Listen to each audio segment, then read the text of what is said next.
शलाकया चक्षुरुन्मिलितं येन तस्मै श्रीगुरुवे नमः। नमो विष्णुपादाय कृष्णपृष्ठाय भूतले श्रीमते भक्तिवेदांत स्वामिनिति नामिने। नमस्ते सारस्वती देवे गौरवाणी प्रचारिणे निर्विशेष शून्यवादी पाश्चात्यदेशकारिणे। जय श्री कृष्ण चैतन्य प्रभु नित्यानंद श्री अद्वैत गदाधर श्रीवास आदि गौर भक्तवृंद।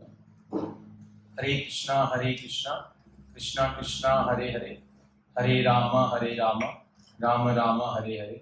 हरे कृष्णा कृष्णा कृष्णा हरे हरे, हरे राम राम राम हरे हरे। हरे कृष्णा कृष्णा कृष्णा हरे हरे, हरे Ram Ram Ram. Thank you for coming.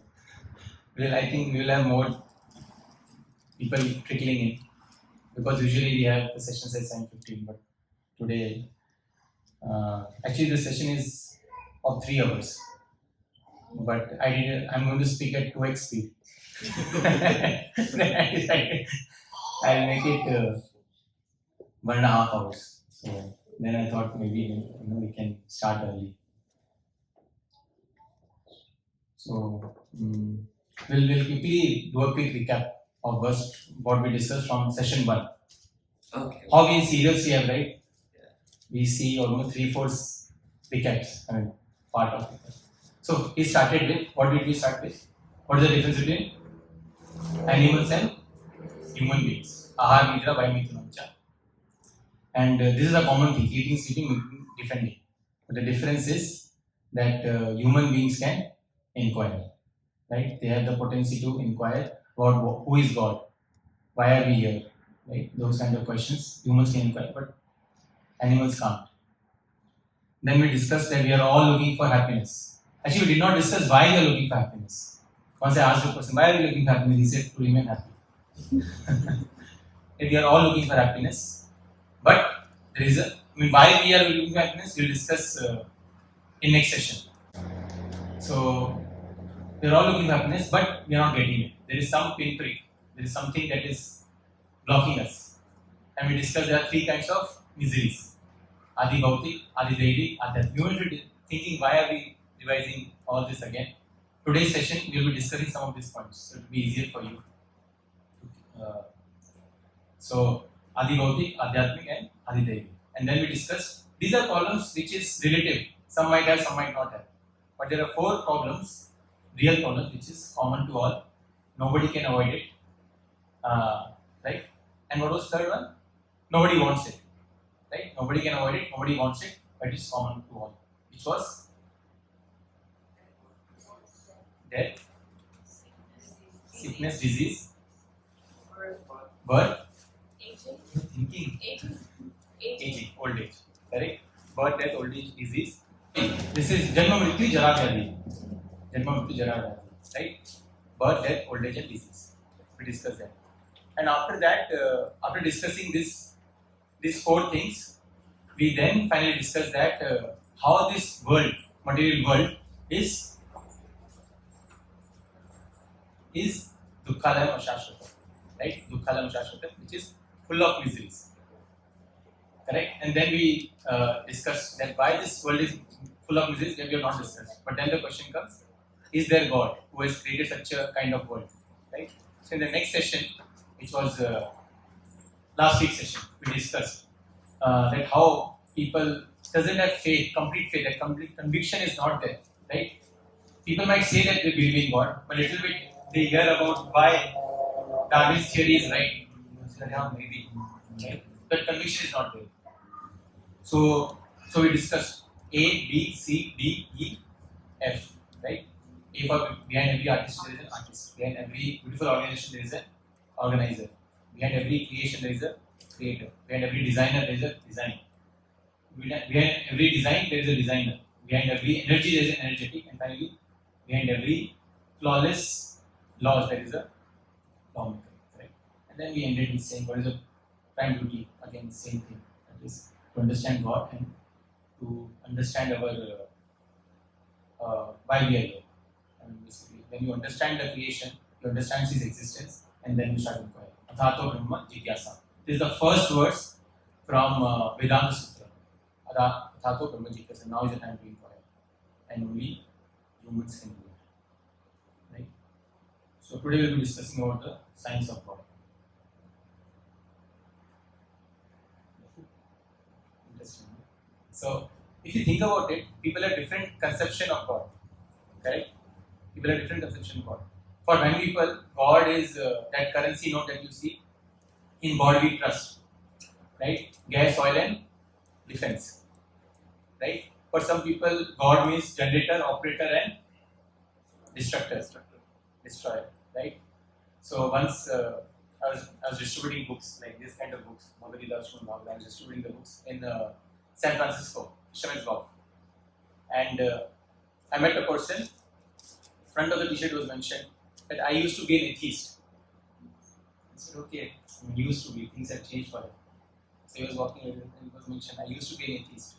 And then when he crossed, the back of the T-shirt was written, till that time I realized I am God.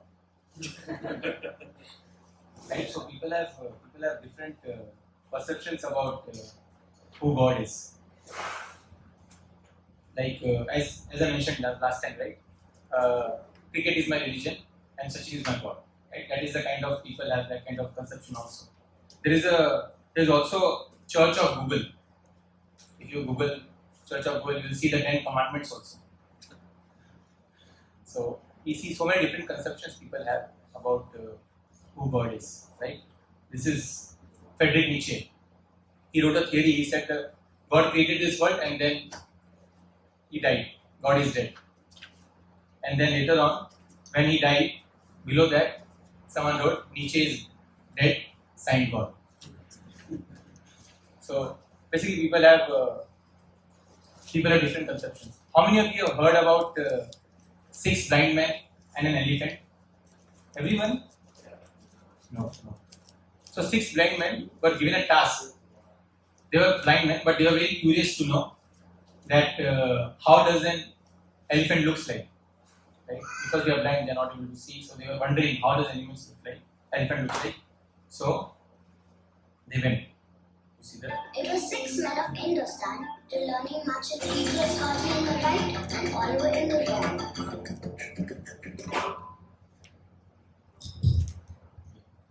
So what we see is that the blind men were It was touching. 6 men of So blind men were touching the different parts of the elephant, and based on that they were speculating, right? Speculating. They were guessing that how does the elephant looks like, right?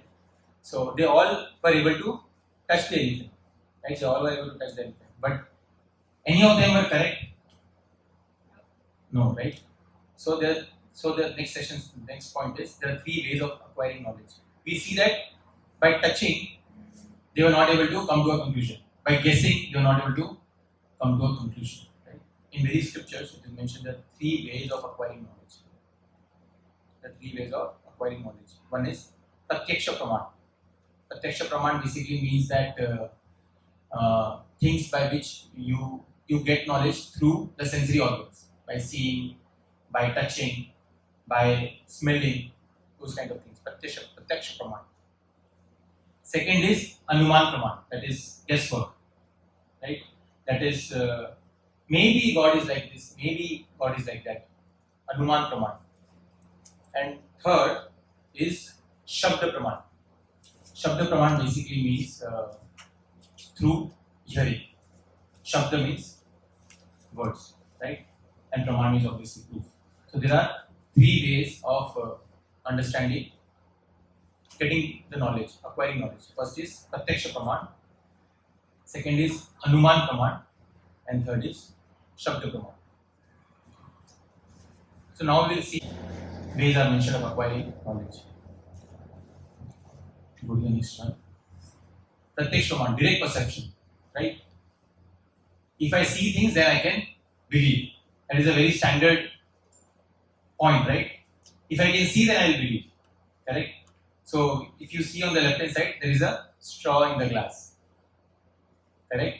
And if you see by illusion, it is there is a cut, right? So what you are seeing, there is a cut in the straw, but is it really there? No, right? So can we really see and believe? Once there was a teacher, he was a philosopher. So sort of a theist. So he asked the student that, do you believe in God? He said, yes, I believe in God. The student said, okay. So is God source of everything? He said, yes, God is source of everything. So he said, if God is source of everything, so does it mean that God is also the source of evil? If God is source of everything, does it mean that God is also the source of evil? So the student did not say anything. He thought maybe I got checkmate. So he didn't say anything. He said, sit down. No point discussing with you. So next he asked another student to get up. And then he asked, do you believe in God? He has the same question. Do you believe in God? They are talking about direct perception. Right? They are talking about direct perception. So he asked the same question. Do you believe in God? So this time the student said, yes, I believe in God. So then he asked, okay, so have you seen God? He said, no, I have not seen God. So then he said, okay, you have not seen God, but have you touched God? At least you have touched God. He said, no, I have not touched God. Oh, how come you have not touched God? Okay. Have you smelled God? At least you might have smelled God. He said, no, I have not smelled. Okay, have you heard God?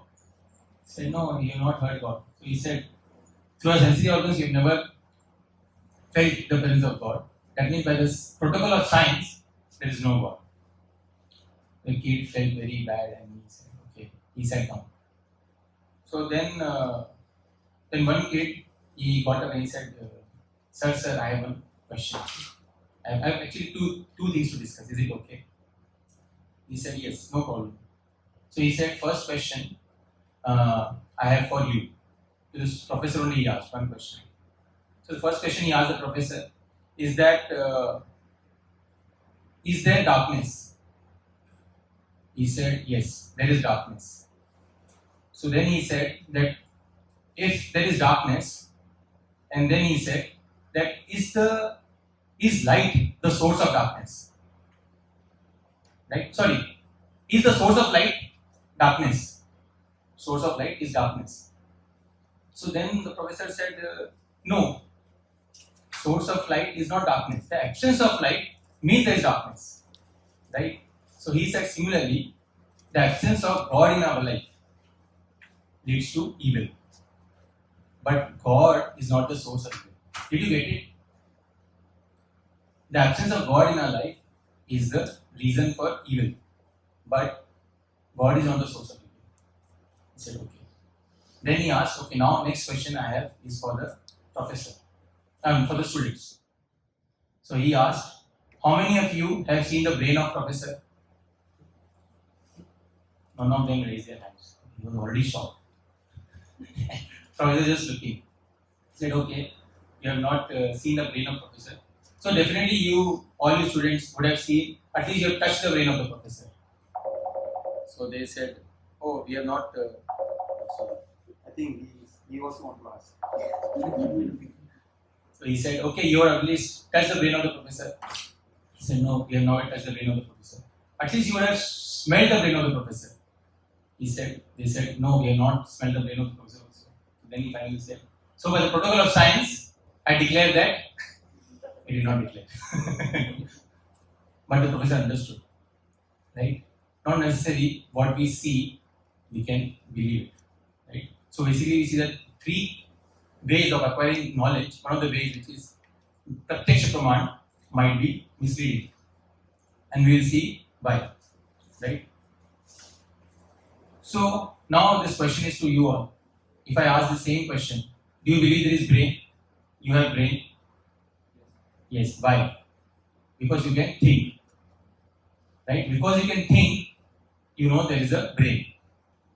So not because of the brain you can say you have a brain, but because of its effect. Effect is thinking, and the cause is the brain. Similarly, we can understand God through cause and effect. Can I take the question that we have? Because I have a lot to cover. So maybe if you have quickly, if it is, we can discuss. No, I mean I just wanted to ask yes, nobody had seen the brain of the professor, but we have dissected human bodies and we know that brain exists. Correct. Right? But there is through a process. Through a process. It could be X-ray machine. Correct. It could be an X-ray machine or it could be sonogram. Correct. There is a process. Right. Nobody can say that I have cut my brain, cut my head, and I have seen it. You won't be remaining to see it. Correct. There is a process. Similarly, there is a process to see God also. There is a process to hear God also. But that we will discuss at the end of this course. That's the final finale. Right? But good point. There is a process. There is a process to see the brain. You will not see all on its own. Correct? So, thank you. What is your name? Namra. Humble. Yes. Correct. So, there is a cause and effect. Cause is the brain, but the effect is thinking. Right? Similarly, if you see the grass, right? Nobody can see the soil. But through the effect of the grass, you can figure it out. There is a cause, which is the soil. Right? A child will see the puppet. You will say, puppet is dancing. Amazing. But parents will say, no, there is someone who is shaking the puppets. Right? So the cause is the puppeteer, but the effect is the puppets dancing. Similarly, the arrow is the effect. So you know there is a bowman, right? There is some arrow who was thrown. We discussed last time, right? The cause and effect, energy and energetic. The TV was crashed, right? So there was someone who had thrown the stone, correct? There was a cause behind it. And similarly, then if you see the electricity, because of which the AC is working, correct there. How many of you have seen the electrons and protons and atoms passing through the wire? None of us, right? None of us have seen, but we all believe it. Why? Because of the effect. There is electricity. If there is bulb is switched off, similarly here also, right? There is an example. If bulb is switched off, because of the effect, we will say the electricity is not passing, right? So a lot of things is dependent on cause and effect. Cause and effect. Right? So we can't see things. So that's why, similarly with God, the scriptures explain that we don't have to try to see God, but we have to serve in such a way that God wants to see us. We want to serve in such a way that God wants to see us. There's a very famous story of Jim Carter.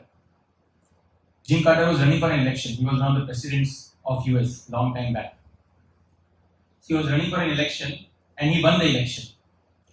So he was going through the pages, newspaper pages, just to see exactly what kind of propaganda people would have done because of which he won the elections. Right? So what he saw in one of the pages is some of the aliens. There was an article where there were a lot of aliens. You know who those aliens were?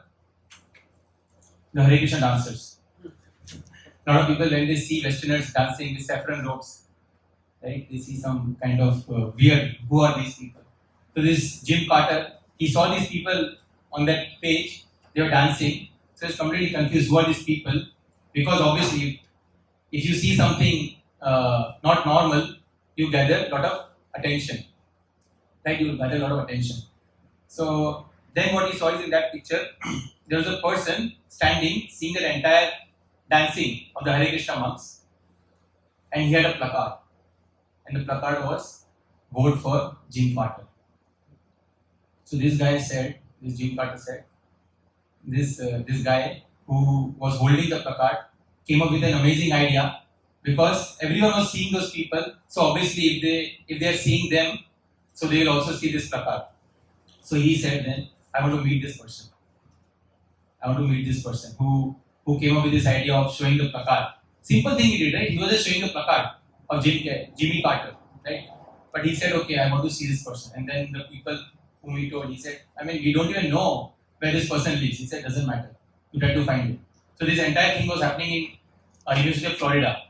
So from there, they went there, they tried to search that person, and finally, they brought him. And then, this Jimmy Carter then had a dinner with this person. Or rather, we can say that that person got a chance to have a dinner with Jim Carter. Why it was? Just by doing some simple service. Right? Simple service he did, and he got a chance to sit with Jim Carter. So, the scriptures explain that how you can see God, that is not important, but we should serve in such a way that God wants to see us. Right? That God wants to see us. Actually, if you sit there, I got a feedback last week that people cannot see the TV very properly. So if you want, you can move here or up to you. Okay, every jiva has a free will. We will discuss next session. So you have a free will. You can decide where you want to sit, but it will be very difficult to see from there. Right. So the point is, we all scriptures explain that if you want to see God, then we should serve His church. That God wants to see us rather than we want to see God, and automatically we will be able to see God. But still, we have not discussed who is God. Will be coming. We will be discussing that. Right? We discussed this last time. Right? We are talking about Pratyaksha Praman. So we can see by the unseen. Right? We discussed this verse. Mata Paratarnamya Kinchit Asti Dhananjaya Mai Sarvam Idam Protam Sutrimani Ganaya. Right? How the pearls, the perfect necklace is the one where you can't see the thread.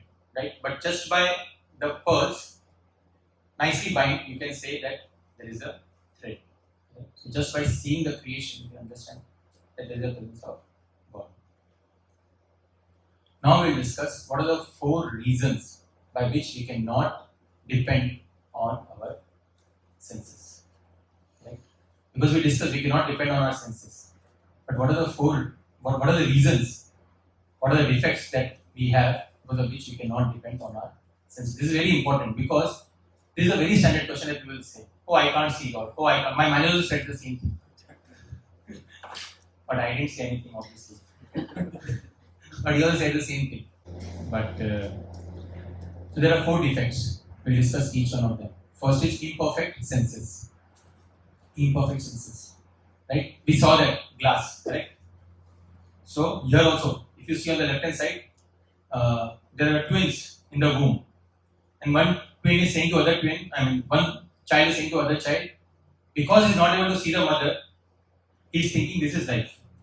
This is all in all. There's nothing beyond it. So he's saying, is there reality after delivery?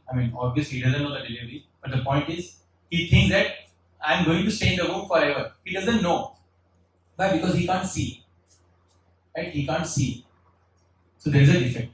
Imperfect senses. He doesn't know the outer world. Correct? Similarly, on the right side, there is a famous story of Dr. Frog.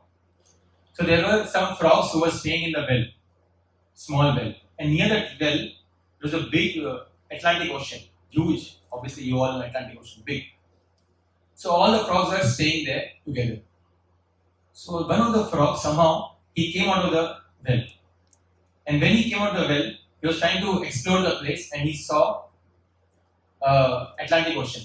And he got really crazy. It's such a big well. I've never seen in my life such a big well. So then he said, I have to tell my friends. So this frog, he came back into the well and he said that I saw a huge well. And there was one Dr. Frog who was very analytic. He was from science background. I'm just kidding. So he was very analytic. So he said, you have seen a well? So you see, you have seen a well? How big is the well? This big. And while he was saying, he was trying to pluck up his stomach. This big, like that. And finally he was saying this big, and he blasted. He was just trying to breathe more and more and trying to tease that person, that another frog who had seen the Atlantic Ocean. Right? So imperfect senses. He has not seen the outer world, and based on that, he's saying that there is no such big well. But there exists. Right? Many of us, the science says, they say that they have not yet explored. The 99% of the universe they have not even explored. They have not even seen. Right? But still we are trying to somehow find out how this universe is come to be. We have not even seen 99% of the universe. Right? So again, imperfect senses. Right? We have all imperfect senses. If you switch off the light, none of you will be able to see your hands. Right? None of you will be able to see your hands. But still, you will say, I have a hand. Right? None of you will be able to see your hands when the light is switched off. So your senses also, you're dependent on the external factor. Right? The eye is that we have so much pride, that is also dependent on the external factor. Right? If there is complete darkness, there is no sun, you're not able to see anything. Right? That's why we will say, right, don't drive at night. It's not just because of the sleep. Things become very difficult to calculate. Correct? Roads are there on the side. It becomes really difficult. Why? Because of the presence of sun, we are able to see through our eyes. So we have imperfect senses. There are 4 defects. This is the first defect. So this does the same thing. The Nobel, he also says the same thing, that how even if through telescope we see, but still we have to use our eyes. Even if we see the galaxy through a telescope, but still we need to use our eyes, which is imperfect. It's not perfect. And we see that eyes are blind outside the range of 400 to 700 millimicron. Similarly, the ears, we cannot hear completely. We become deaf outside of certain range.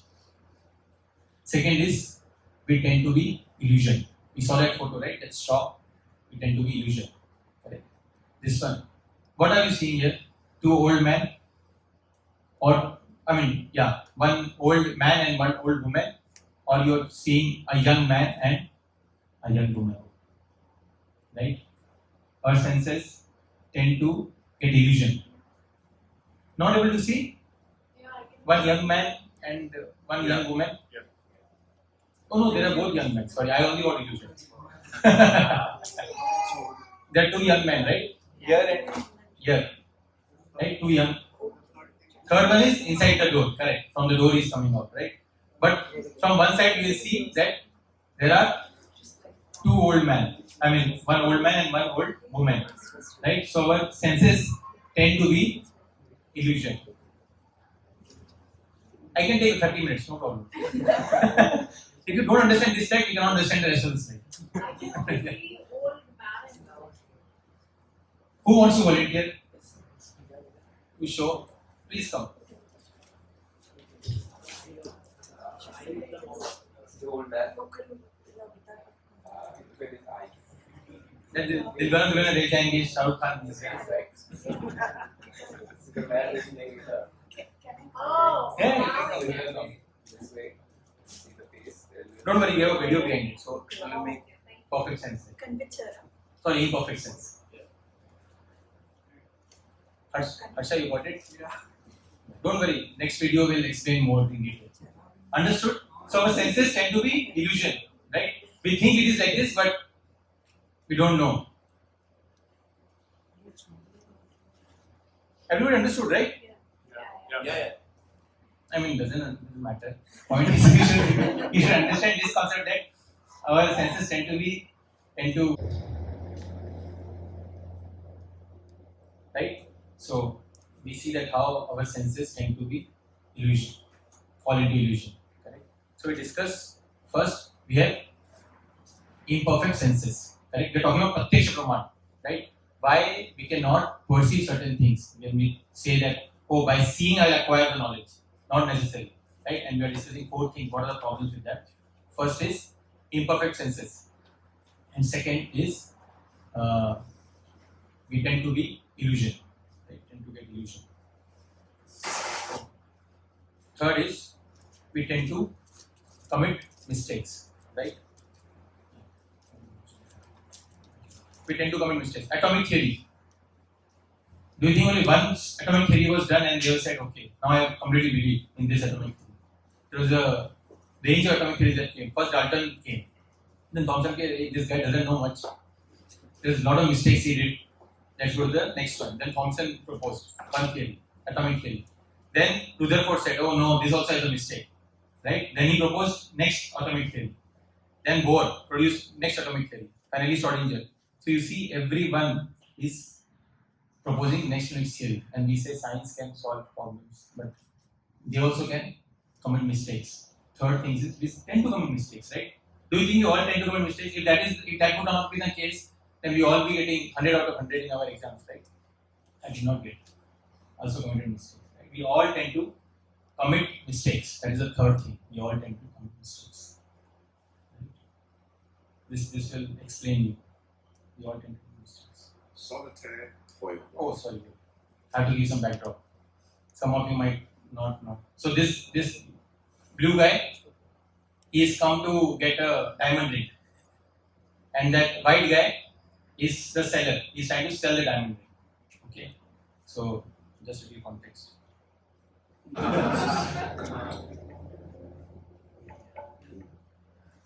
Right?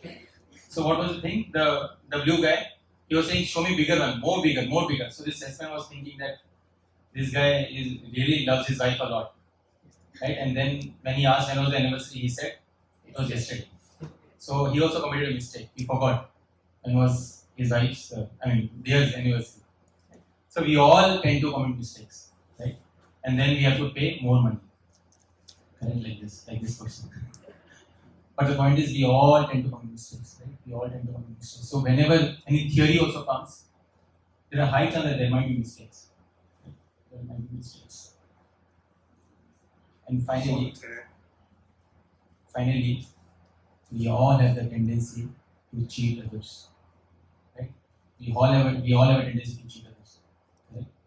When I started my Krishna consciousness, I'm just starting to go to temple and trying to understand. So there was one devotee. He's still. His name is Haladara Rupa. You might not know him. Some of you, if you are coming to temple, you might know him. Haladara Rupa. So every Saturday he used to ask me, let's go for book distribution. Book distribution basically, again, as I said, we go out and we distribute the books. And every Saturday, before coming to temple, I used to think of an excuse. What should I say? So that he doesn't ask me again. Right? So we all have the tendency to cheat others. Right? But that humble devotee used to every week ask. Then I finally started going. But the point is, we all have the tendency to cheat others, right? These are all four big con men. You know who is the left one? Victor Ludwig. He's so famous that the police guys, when they caught him, they said that nobody in this world can be a con man like you, nor in the past, nor in the present, nor in the future. He tried to sell the Eiffel Tower only. Not once, twice. He actually sold it. Right? So that is a level of tendency to cheat others. Right? You know that this guy you will know, right? After Ludwig. Ponzi scheme guy, right? Ponzi scheme guy. No, this one. Oh, right. Madoff. He was the head of Wall Street. And he completely screwed the Wall Street only. He was the head of Wall Street. Sort of head of Wall Street. Because of him, actually, internet came in Wall Street. That continuous ticker, and actually, it was his sort of idea behind it. Such a genius, but greed, right? Tendency to cheat others. The next one, obviously, the famous Ponzi scheme, right? Famous Ponzi scheme. Charles Ponzi, again. Charles Ponzi, right? So there is a tendency, everyone, we might say, that no, I don't cheat others, but actually we all have the tendency to cheat others, right? We all have the tendency to cheat others, right? And the last one, obviously, I thought something I should have latest also. Elizabeth Holmes, right? But her idea was great, but it was, anyways, still in discussion mode. Whenever I take my daughter to hospital, and if there's a lab test, I always remember this girl. If what she's claiming, if it becomes true, then it will be so great. But there is a tendency in each one of us to cheat others, right?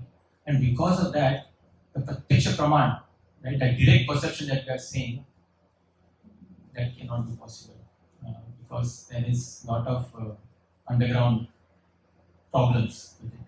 Right? So we saw that how Pratyaksha Praman might not work in some cases, right? Might not work in some cases. Next was Anuman Praman. Let's speculate. So you saw that 6 blind men, they all were trying to speculate. Maybe the elephant looks like a tree, maybe the elephant looks like a trunk, right? Not trunk, sorry. No, tree, then spear. Some said it looks like a rope, right? Some said it looks like a wall. They all were speculating. Then all the 6 men were speculating. None of them came to a conclusion. Same thing. Darwin. He is saying in this, actually someone can read. If someone wants to volunteer to read, who wants to volunteer to read? This is a letter he wrote to A.R. Wallace. In this letter became very famous then. because he screwed himself in that letter. I'll tell why. Who wants to read the letter, that glorious letter? Nobody. Why? You go to targets? Don't worry. I can read it. Go ahead, Jay. I'm a firm believer that without speculation, there is no good and original observation. After 5 years' work, I allowed myself to speculate on the subject and drew up some short notes. These I enlarged in 1844 into a sketch of the conclusions, which seem to be probable. Right? Probable. Speculate. Right? In his letter only he is saying I am speculating. And we are studying in our textbooks. Right? He decided it as a theory, but we thought it is a practical thing. Correct? So we all speculate. But speculate has its own loopholes. Correct? We all speculate, but speculate has its own loopholes. So we discussed two things. First was Pratyaksha Praman. Second is Anuman Praman. Third is, when it comes to understanding God, what really helps us is Shabda Praman. Really helps us. Shabda Praman. Shabda Praman means something that is coming from authority. Authority. We'll see who is authority. Okay, let's do an experiment. Imagine a child, right? I mean, you all also were kids. We were also all kids someday, right? And if you want to know your father, what will you do to know your father? Whom will you ask if you want to know your father? Ask the mom. Mother, you sure? We'll ask mother. Okay. There's another way of knowing Father. who is your father. Huh? Father's father. Father's parents. Father's parents? No. This guy, No, this is going somewhere else now. Mother is correct. No, because you have complete trust on the mother, right? You have the complete trust on the mother. I mean, father only you don't know, how will you ask father's parents? Right? So, you'll ask mother, correct? But there's another way. DNA test. Yes. Amazing. That's correct. Right? Come on, we are scientists. Right? Second way is DNA test. What we'll do, there is something called a genetic fingerprinting. Right? We'll go to each and every male member of this world. How many male members are there? Let's say currently around 5 billion. Let's say 5 billion, right? But obviously each and every one we will not be able to do, because first we'll focus on our areas and slowly USA. They might be traveling also, because now things, COVID has lifted, right? So they might be traveling and also we don't know. So we will take 5% of 5 billion, let's say. Okay, so let's quickly do a math. So 250 million, correct? 250 million. Let's say each test takes around 100 seconds. Okay, 100 seconds. So I'm doing live. I'm also thinking. So we'll see in how many years we can complete the test. Is this correct? 365 days, 24 hours, 16 to 60. Correct? So it will take close to 800 years. You will be able to find out then. In 800 years, you will be able to find out who is your father. If you take the DNA approach. You think this is feasible? No. You will not be remaining. Let's say you are remaining. Glucon D, something worked out. Right? But then father, another 40 plus. Right? So you might be remaining, but maybe not a father. Right? And plus the cost. Already it is so difficult to stay. Right? Cost. And then you have to keep the record also. Correct? If some mistake happened, tend to make mistakes. Then you have to redo the test. Correct? Even if there are parallel, some people say we have distributed systems. We do parallel. But still you might have to redo it. Correct? Money got wasted so much. So what is the simplest approach? Mother, will you say to the mother, my face cut doesn't look like this guy? Will you say, or my hair doesn't look like him? Right? My body figure doesn't look like him. Will you say that kind of thing to your mother? No. You'll have the complete faith in your mother if you want to know about your father. Right? You will trust your mother completely to know your father. Right? You will not ask any other person She's saying right? Right? You just believe. Correct? You just believe. You will not do any DNA test and all. You will completely believe on the words of your mother. Why? Because it is coming from the authority. Right? Shabda Praman is that. A person who has complete authority to give you the answer, you take that word as it is. Similarly, if you want to know your father, you have to believe in the mother, which is in the form of various scriptures. If you don't ask your mother, if you don't question your mother, is he my father? Similarly, you don't question the scriptures, is he my father or is he God? How we take the words of mother as it is. Similarly, we take the words of scriptures as it is. We don't question the scriptures. If you see till now, from the last 2 sessions, whatever we discussed, we first applied the logic.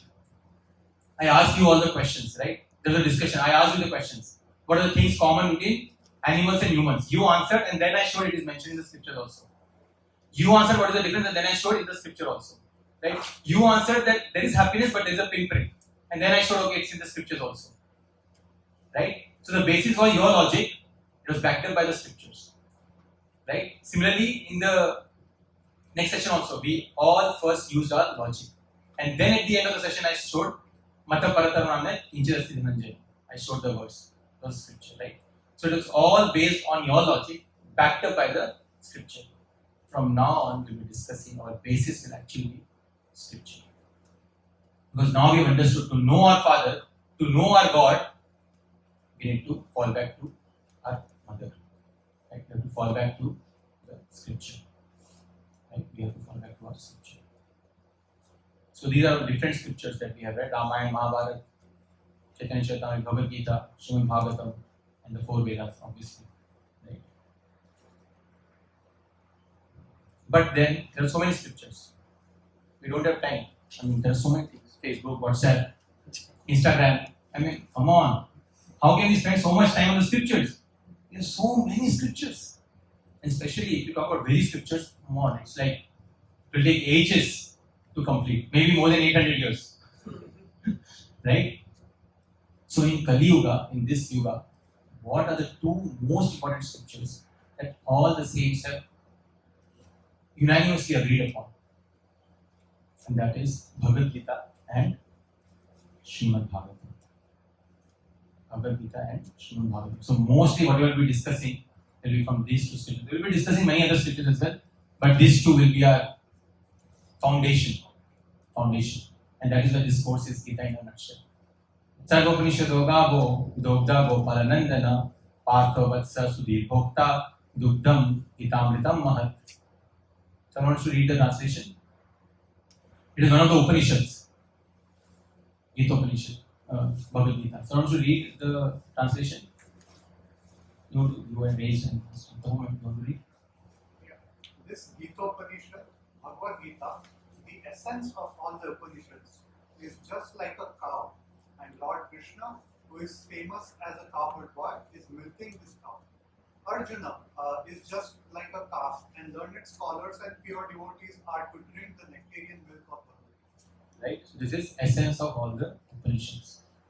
Bhagavad Gita. There are 108 plus Upanishads. 108 plus Upanishads. There are 4 Vedic scripts. There are 4 Vedas. 108 plus Upanishads. 18 Puranas. Mahabharata is humongous. Ramayana. So many things, right? You have to come down to something which is the essence. So essence of all the Upanishads is Gita Upanishad. Similarly, Srimad Bhagavatam, right? Nigama Kalpataro Galitam Phalam. It says, "O expert and thoughtful men, relish Srimad Bhagavatam." Why? The mature fruit. It is a mature fruit of the desired tree of all Vedic literatures. And it was spoken by Shri Goswami. It is a mature fruit of the desired tree of all Vedic literatures. When all the Vedic literatures were written, everything was done. After that, there was a book written. It was known as Vedanta Sutra. Vedanta Sutra was the conclusion of all the Vedas.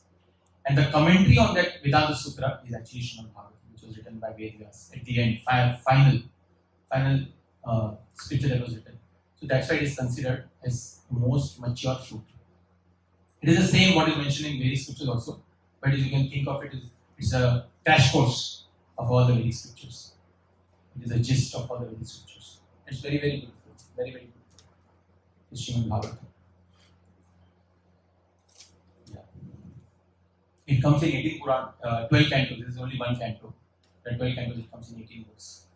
So, and devotees every day morning, they read Srimad Bhagavatam in the evening. If you see earlier, we're talking about 100 years back, you know how things used to be. People from neighboring homes, they used to all come together and they used to just glorify Lord.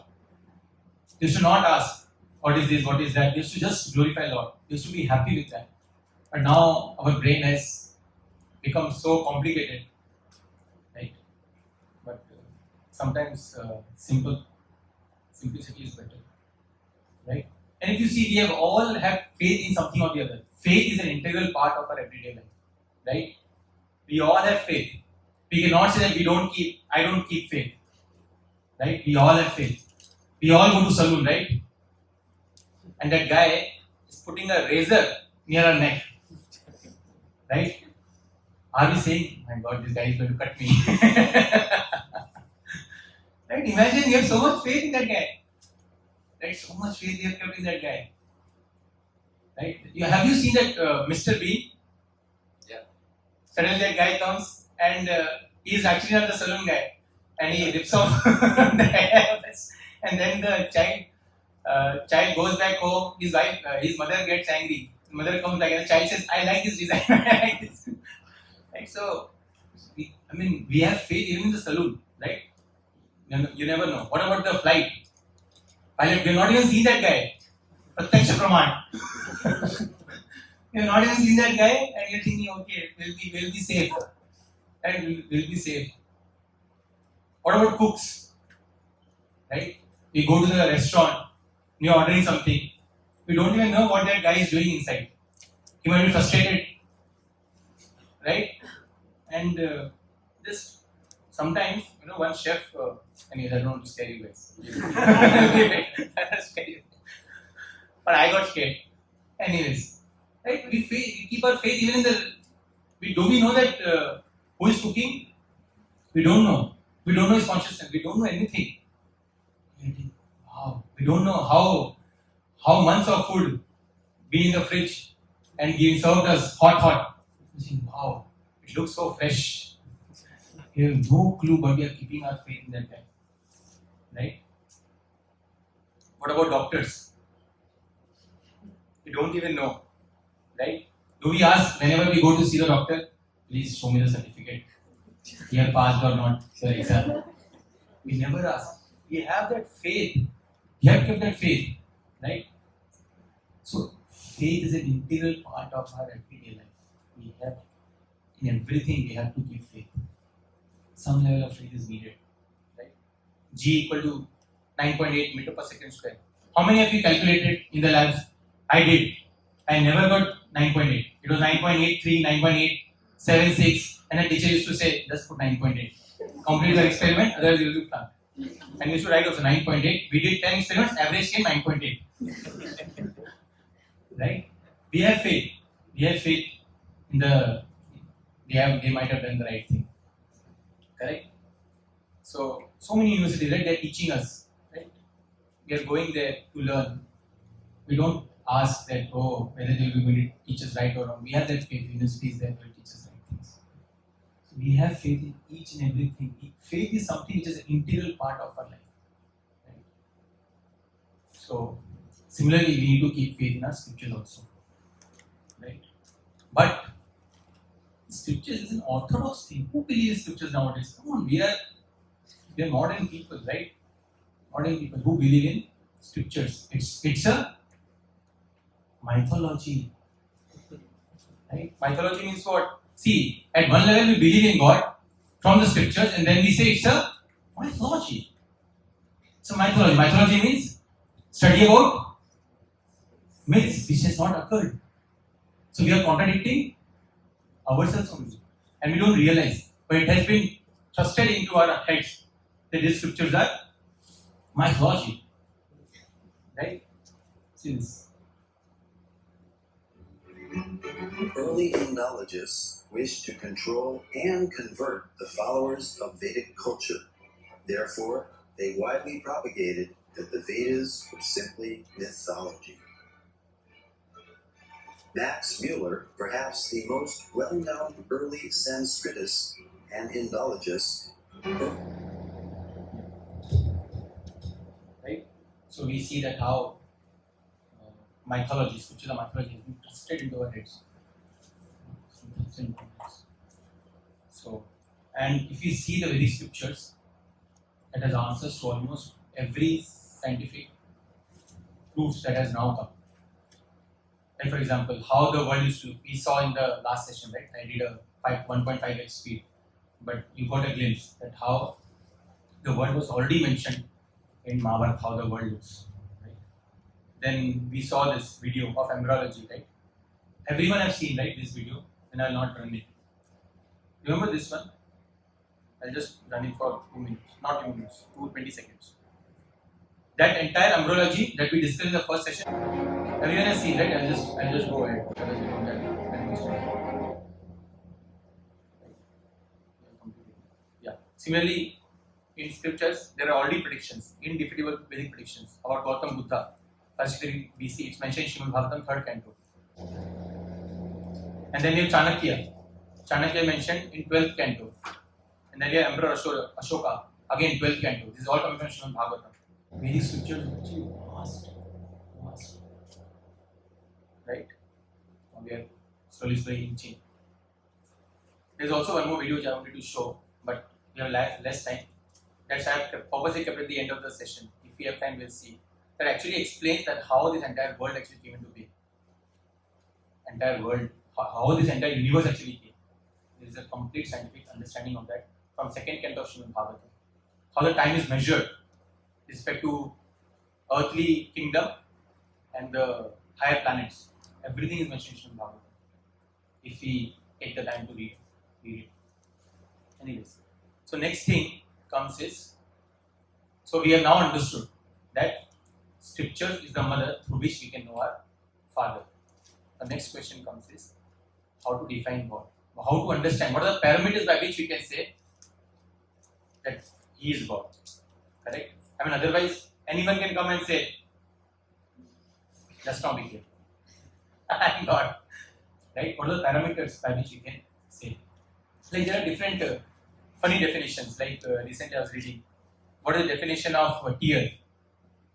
Tear is a feminine hydraulic power which can defeat masculine willpower. Right? What is a school? A school is a place where father pays and child plays. Right? So if you see, we have funny definitions, right? Funny definitions of different things.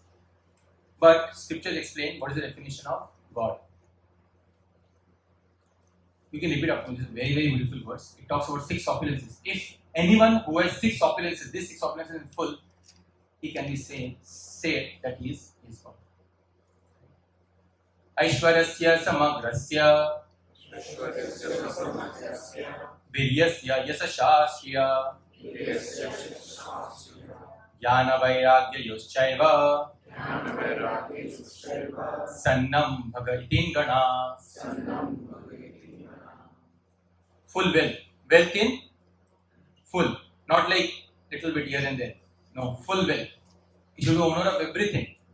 Full wealth, strength, right? Strength, full strength, fame, beauty, knowledge, renunciation. If someone has these 6 opulences in full, then these are 6 opulences of the Supreme Personality of Godhead. It's mentioned in Vishnu Puran by Parashar Muni. In Vishnu Puran. So when someone has these 6 opulences in full, wealth, strength, fame, beauty, knowledge, renunciation, then one can say he is God. So, what scriptures say? That Krishna is a Supreme Personality of Godhead who has all these 6 opulences in full. And we will see that in the next 25 minutes. Hope so. We'll see how Krishna is the Supreme Personality of Godhead who is possessing all these 6 opulences. He is full in wealth, strength, fame, beauty, knowledge, and enunciation. Knowledge and enunciation. Some of the time, we say that Krishna is God because Krishna is black and I am also black. So it matches. Once Srila Prabhupada was in Africa. Srila Prabhupada is the founder Acharya of ISKCON. He was in Africa and he said that Krishna is black. So everyone became very happy. Hey, something is matching. So then Srila Prabhupada said, your black color is different than Krishna's black color. Why? Because if you see in this material world, the black color, it absorbs light. Do you agree? Here, black absorbs light. But we will see in future slides, by the end of the slide, by the end of the session, we will see that Krishna's black color, it radiates light. It radiates light. We will see that. So that's why Krishna's black color is different than the material black color. Right? Some might say that my occupation, I'm a robber. And it matches with Krishna's occupation. He is also a butter thief. Right? So it matches. Some might say I like to eat butter. I'm a buttery guy. I like to eat butter. So Krishna also like to eat butter. That's why I believe in Krishna. Right? Some might say I love Hari Prasad Chaurasia. Right? He plays amazing flute and I also like to play flute. That's why I believe in Krishna. Or some might say I am also Yadav. And Krishna was born in Yadav family. That's why I believe in Krishna. But Krishna is not supreme based on sentiments. He is supreme based on, we discuss what is supreme based on? Scriptures. Brahma, Lord Brahma, who is the first creature, first living entity in this universe, when he came out of the navel of Garbhodakshaya Vishnu, we will talk about that first word a little later. Vishnu, when he came from the navel, the first verse that he sang was this: Ishvara Parama Krishna Satchidananda Vigraha Anadir Adir Govinda Govinda Sarva Karana Karanam. Ishvara Parama Krishna. We are all controller to some extent, right? Man thinks he is the boss of the house. Husband thinks he is the boss of the house. Wife thinks she is the boss of the house. But actually, the kids are the boss of the house. Right? I read somewhere it was mentioned. Marriage is an institution where the husband loses his bachelor's degree and wife gains her master's degree. That is a marriage. So, we all think that we are controller, but actually we are minute controller. How many of you are able to control their IBM? You know what is IBM? Involuntary bowel movements. We cannot. Right? So we are controllers, but we are minute controllers. We are not complete controllers. We discussed about Adi Daivik, Adi Bhautik, Adhyatmik. Right? We discussed these 3 things. These 3 things show that we are not the complete controller. You know what is the meaning of controller in Sanskrit? Ishwar. So in one sense, we are all Ishwar, based on Sanskrit words. But in minute quantity, very minute quantity. But Brahmaji is saying, Ishvara Parama Krishna. But who is Supreme Ishwar? Brahmaji is saying Krishna. Ishvara Parama Krishna. Satchidananda, we will leave that time for now. That we will discuss next session. Satchidananda Vigraha. Anadir Adir Govinda. He is the start. He is the source of everything. We will see that. How? Right? You have to prove. Correct? What I said, this time what we'll do is we'll first say the scripture and then we'll discuss. Earlier we were discussing first and then we'll come to the scripture. Right? Anadir Adir Govinda. He is the start of everything. He is the source of everything. We'll see how he is the source of everything. And then Sarva Karana Karana. He is the cause of all the causes. We discussed the cause and effect. This wood. This is made of wood, right? This floor. How did the floor came from? Wood. So effect is the floor. Cause is the wood. If we take wood as the effect, then what is the cause? Tree. If we take tree as the effect. Then what is the cause? Seed, soil, water, climate. Correct? So, cause of all causes, Krishna is saying, Brahmaji is saying that Krishna is the cause of all causes. Sarva karna karma. Finally, when you reach to the source, you will find Krishna. You go cause, effect, cause, effect, cause, effect, cause, effect. Keep on doing. When you reach the end or the start, it will be Krishna. That's what Brahmaji is saying. We'll see that how. Right? So, Sarva karna karma. Then there's another verse. Again, it comes from Brahma Samhita. About Ganeshi, glorifying Ganeshi. How? It's below. Yadupad pallam yugam vinidaya kumbha dvande pranama samaye saganadi raja vignan vihantum alamasya jagatrayasya ganadi raja. Ganeshi is known for removing the vigna vinasham. But Brahmaji is saying it is coming, that strength is coming from Govindamadi Purusham Tamaham Bhajami. That strength that Ganesh gets is from Krishna. When we do the cause of all causes, the strength. Right? Similarly, there is up above, there is about Durga Devi, and below Arjuna. Arjuna is saying to Krishna, this is coming from Bhagavad Gita. He is saying, Param Brahma, Param Dhamma, Pavitram, Paramam Bhava, Purusham Shashvatam, Divyam, Adi Devam, Ajam Vibhum. And then he is saying, wait a minute, I am not saying, I am not the only one who is saying. When we apply for masters, we give a letter, statement of purpose, and then we back it by letter of recommendation. He is also giving. Devarshi, Narada, Acyuta, Devala, Vyasa, all the sages also say that you are the Supreme Personality of God. And here the Brahma is not this Brahma. We will see who Brahma is. It's not the Brahma of Lord Brahma. This Brahma is some other Brahma, based on context. Anyways, so Dhamma, Supreme Abode, Supreme. Arjuna is saying, Krishna, you are the one. Right? So now we will see. We spoke about what? We spoke about finally everything comes to Krishna. And we were discussing about wood. Right? Wood, tree came. From tree, what is the source of the tree? Seed. But seed is buried in soil. That is earth. The entire material world is created from this Panchmahabhut. Earth, water, fire, air, ether. Right? Many of us have heard it, right? Earth, water. Our entire body is also made of earth, water, fire, air, ether. Have you seen this cartoon?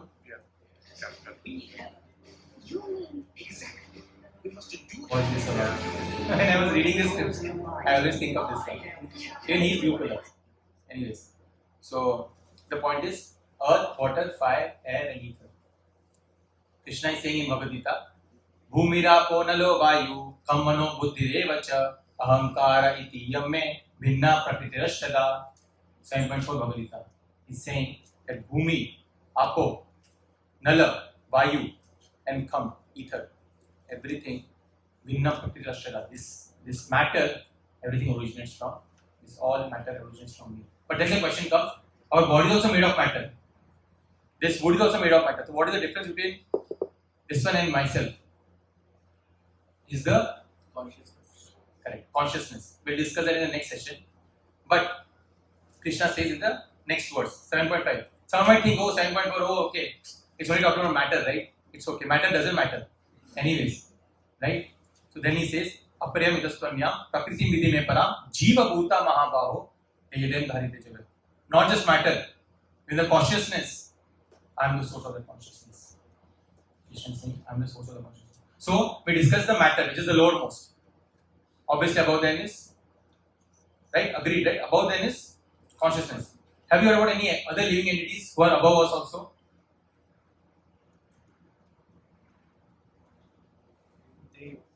Who said that? Here, Tapoma said from here.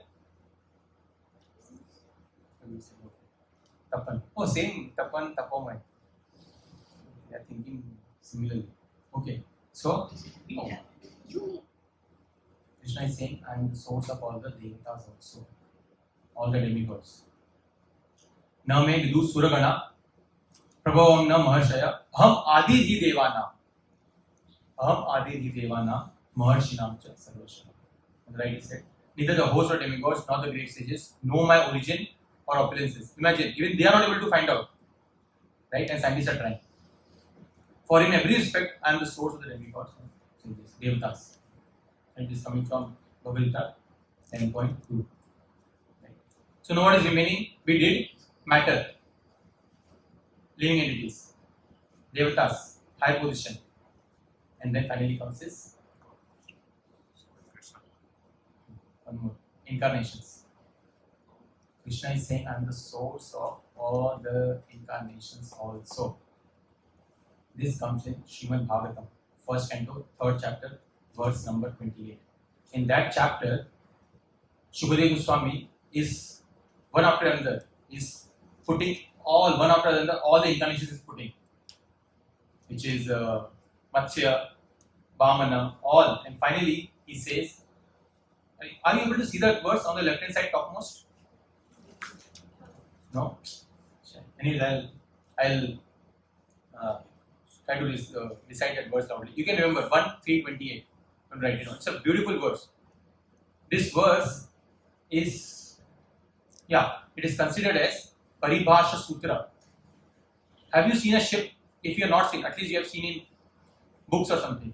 A ship has an anchor. If you anytime go here, there, then you have to take care of you use the anchor to bring your ship back to the position. In scriptures, if you see any place there is contradiction, then this is the verse to bring, which it will act as an anchor to remove that contradiction. This verse is considered as Paribhasha Sutra, like an anchor of the ship. And it says, Ete Chamsha Kala Pumsha. Cha Amsha. Amsha means incarnations. Kala Pumsha and other incarnations.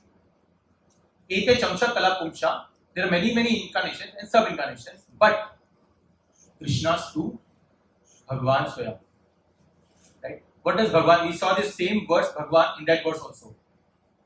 That Aishwaryasya Samagrasya and Bhaga Itin Gana. Bhaga means the 6 opulences. And one who possesses that opulences is known as Bhagavan. Van, Dhanvan, one who possesses wealth. Charitravan, one who possesses character. Similarly, Bhagavan, which possesses the 6 opulences. So, Shukadeva Swami is saying, Krishna's to Bhagavan Swayam. Indrari Vyakulam Loke Mriyanti Yuge Yuge. In Indrari means the enemies of Indra. You can skip that line. Mriyanti Yuge Yuge. He comes Yuga after Yuga. So, Krishna, then what is remaining now? Matter, spirit, living entities at a higher position, and finally incarnations. Krishna is the source of everything. There is a verse in Bhagavad Gita 10.8 where he says, Aham sarvasya prabhavo mata sarvam pravartate iti matva bhajante ma Buddha bhava samandita. Buddha means intelligent person. There is Buddha, there is Buddhu, and there is Buddha. Buddha, Buddhu, Buddha. Buddha means intelligent. Buddhu means foolish, opposite. And Buddha means Lord Buddha. There is a difference. So there is this Buddha bhava samandita, intelligent person who understands that Aham sarvasya prabhava. I am the source of everything. I am the source of everything. We discussed, right? Adir Govinda. Brahmaji is saying. Krishna is also saying. Aham sarvasya prabhu. Matah sarvam pravartate. I am pervading everywhere. Iti matva bhajanti mam. Based on that, who is reciprocating correctly? Buddha bhava samhita. He is an intelligent person. He is an intelligent person. Many of us have heard that there are only 10 incarnations. Dashavtaras. Right? Actually, scripture says there are millions of avatars. There are millions of universes. In every universe, there are millions of planets. There are millions and millions of incarnations. But there are 6 types of incarnations. There are 6 types of incarnations. First is Lila Avatar.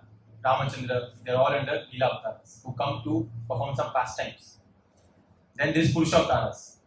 There are 3 Purusha Avatars. Karnadaksha Vishnu, from whom all universes are coming. All the universes. If I have the time, I will show that video, otherwise we'll skip it. From Karnadaksha Vishnu, in every universe, there is Garbhodaksha Vishnu.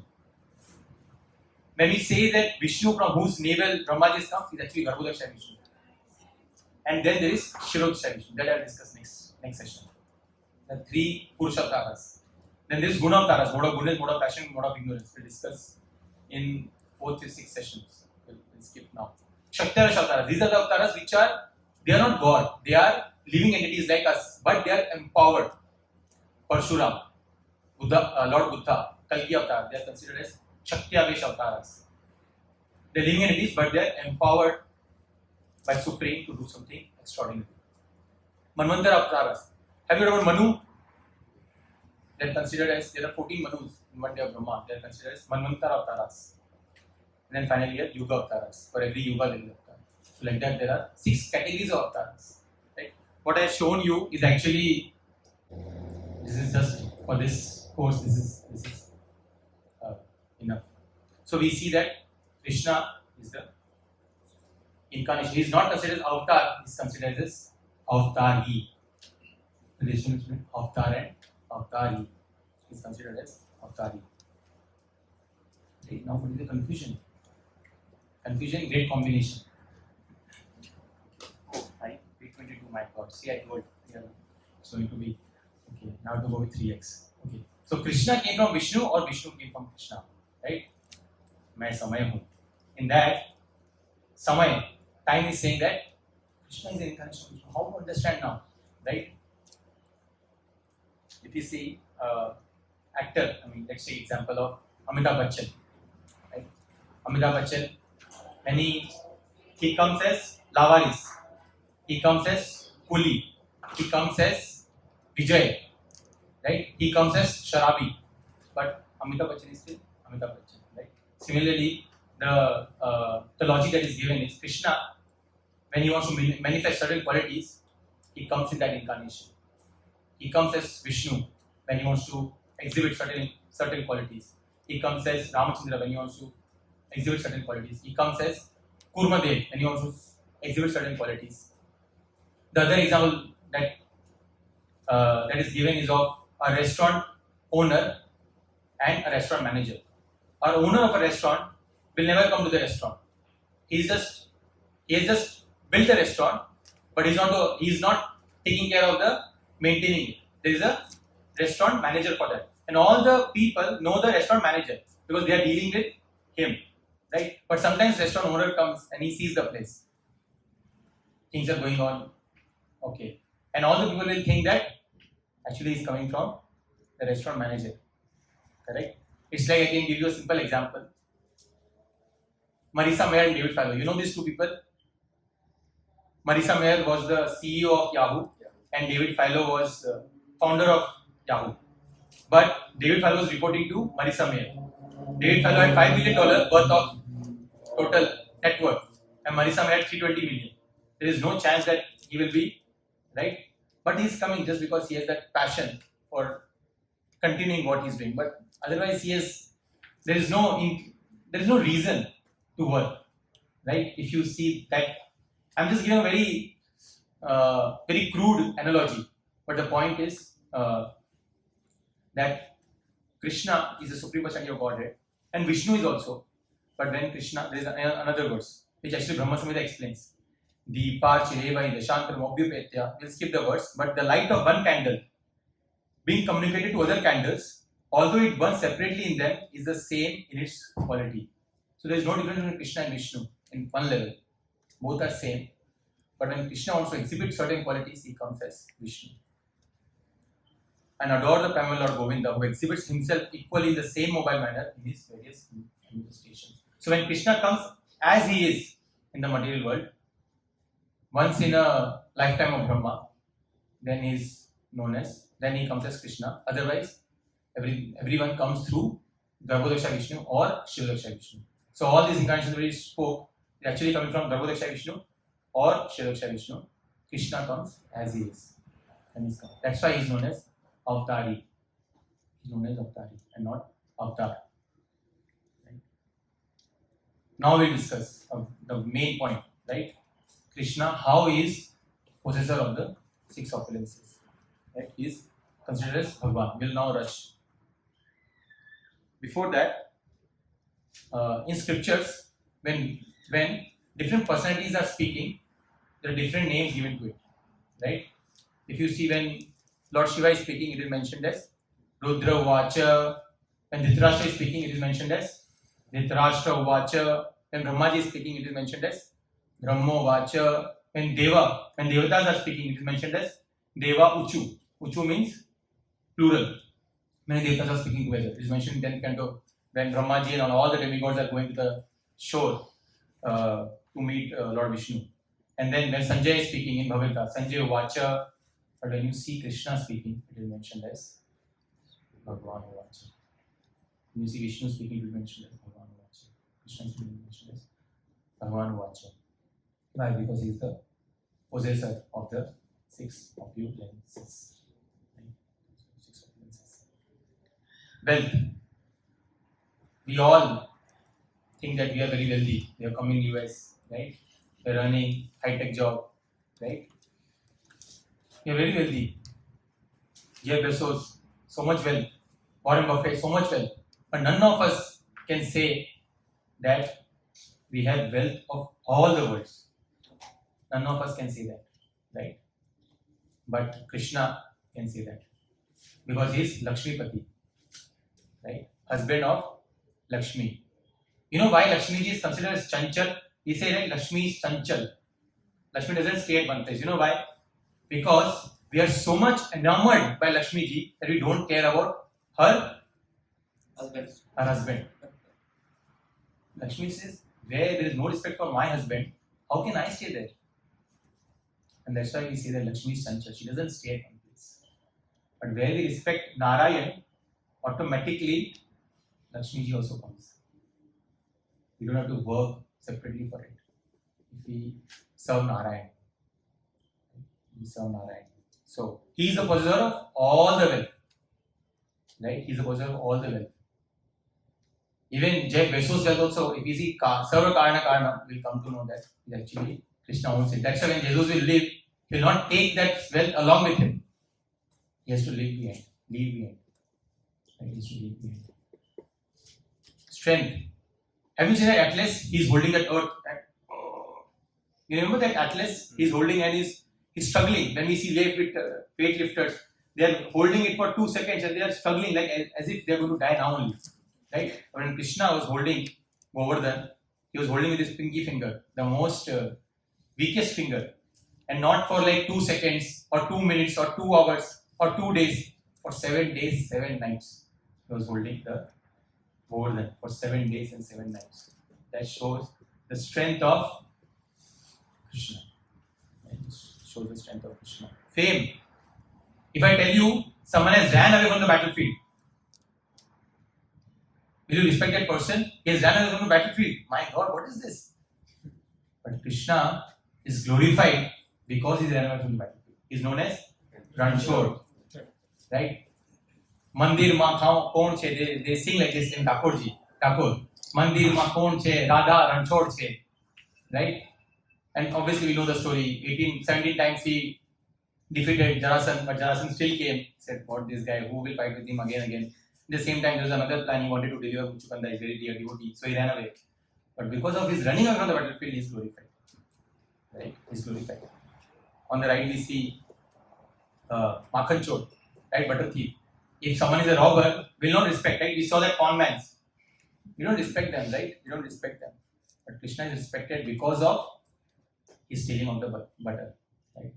It's very, very nice pastime of that. I have less time, so I'll skip it. Of that Duryodhana and Arjun. It's a very nice poetry that the poet had written on this. Skip it. Right? So now we will question the fame you're talking about, but Krishna is not famous.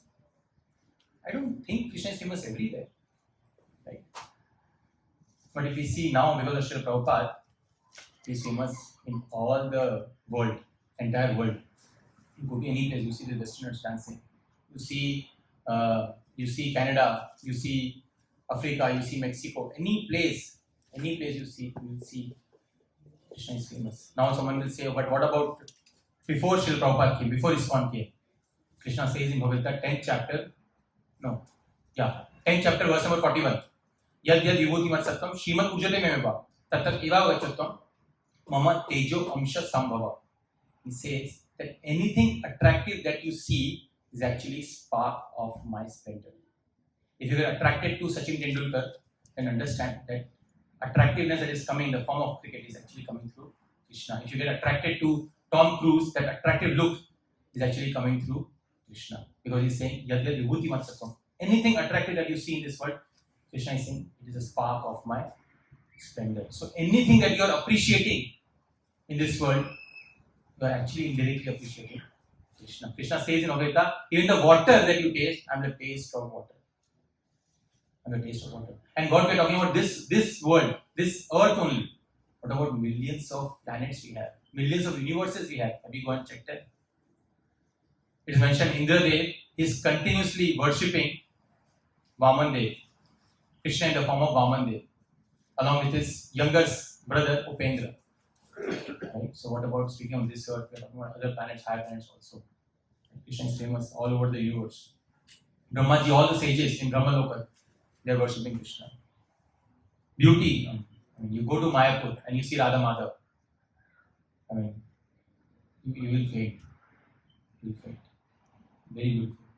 Krishna is known as Shama Sundar, right? Have you seen any time dog getting too attracted or an animal getting too attracted to a human being and saying, handsome? Right? No. You will see one living entity getting attracted to same living entity. Right? Or a human being getting attracted to a crocodile. Right? Breaking news. A human being got attracted to a wild crocodile when he went to zoo. No. But in Vrindavan, you will see peacocks, deers, everyone will be attracted to Krishna. There is a chapter in Chaitanya Charitamrita, where Chaitanya Mahaprabhu, all the animals in Jarikan forest, they are dancing along Chaitanya Mahaprabhu. So we see everyone is attracted to Krishna's beauty, right? In material world, you know who is the most beautiful material world? It's the, come on, Cupid. Right? Cupid. Once Cupid hits, my God, things go haywire. Right? Cupid is known as Madan. Krishna is the one who can even attract Cupid. That's why he's known as Madan Mohan. Our temple deities, their names are Radha Madan Mohan. Radha Madan Mohan. He's so beautiful. So beautiful. Enchanting. Knowledge. We cannot remember our past, present and future, right? We don't even remember what we did 1 hour before, what we're exactly doing. Krishna is saying, Vedaham samadhitani, Vartmanani charjuna, Bhavishyani cha bhutani, Mam to Vedana Krishna. I know the past, present and future. I remember everything. But Arjuna, you are not able to remember. There's a section in 4th chapter where Arjuna is saying, I'm not able to remember what you're saying. Be happy. Then he's saying this verse. Today you must be thinking from last 2 sessions, this guy is telling Bhagavad Gita, not hardly is taking anything from Bhagavad Gita. Don't worry, today I'll compensate fully. Right? Renunciation. Imagine one who has entire beauty, all pride, all fame, right? All strength, all wealth. He'll become so proud. Right? So much pride will come. But Krishna having all these opulences also is complete renunciation. Right? We see that Krishna is holding the shoes of Nanda Maharaj. Right? Krishna here washing the feet of Sudama. Right? Sudama is a beggar. He can't even get one palmful of rice, but he was cleaning the feet of Sudama. Right? When Mahabharata, when Rajasuya Yajna was happening, you know what was the service that Krishna was given? Krishna was given to pick up the remaining plates, which was eaten. After that, the remaining plates, that service was given to Krishna. And obviously, at the end of this year, he is becoming a charioteer. Have you seen a driver who is the owner of the car, but he is driving for the driver? No, he is a charioteer. And at the end of the entire Bhagavad Gita, he says to Arjuna, I have told you entire Bhagavad Gita, but you do what you feel like. One person will say, I have taught you now at least do correctly. He said, no, just do what you feel is right. That is renunciation. Right? Okay, we can tell we'll quickly. Finally, 3 more slides. We'll skip that video, but there's one video I'll show. Finally, is Krishna personal or impersonal? Some people say God is light. God is light or God is a person. Right?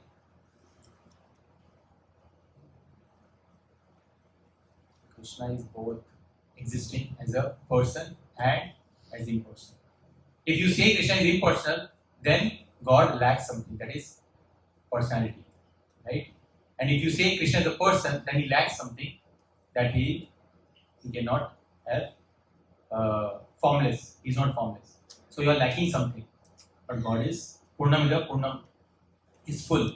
So he is both personal and impersonal. What is the proof? It is mentioned in again Srimad Bhagavatam, first canto, second chapter. Vadantita tattvam tattvam yadgyanam brahmeti paramatmeti bhagwan iti satyate. Brahmeti. I spoke, right? He radiates light. The radiation of the light is known as Brahma Jyoti. You might have heard some organizations talking about Brahma Jyoti. Right? From where it is coming?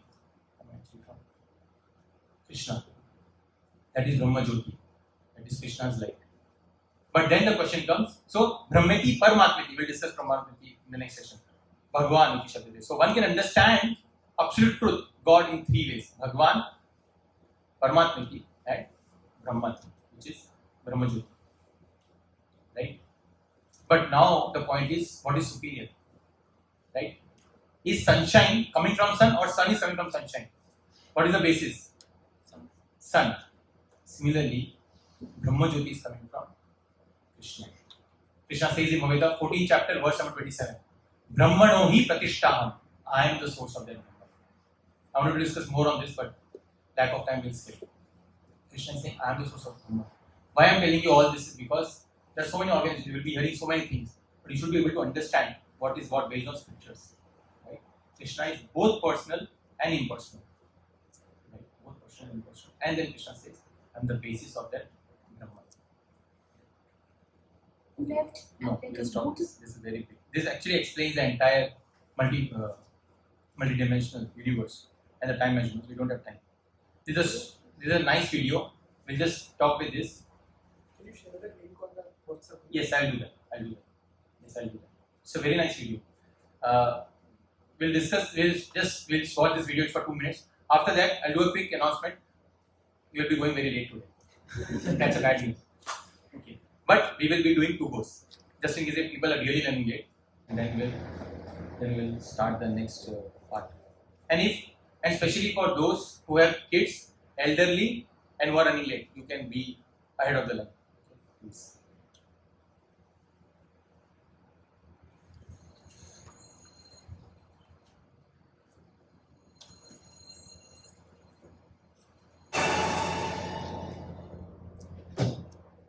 We'll stop here.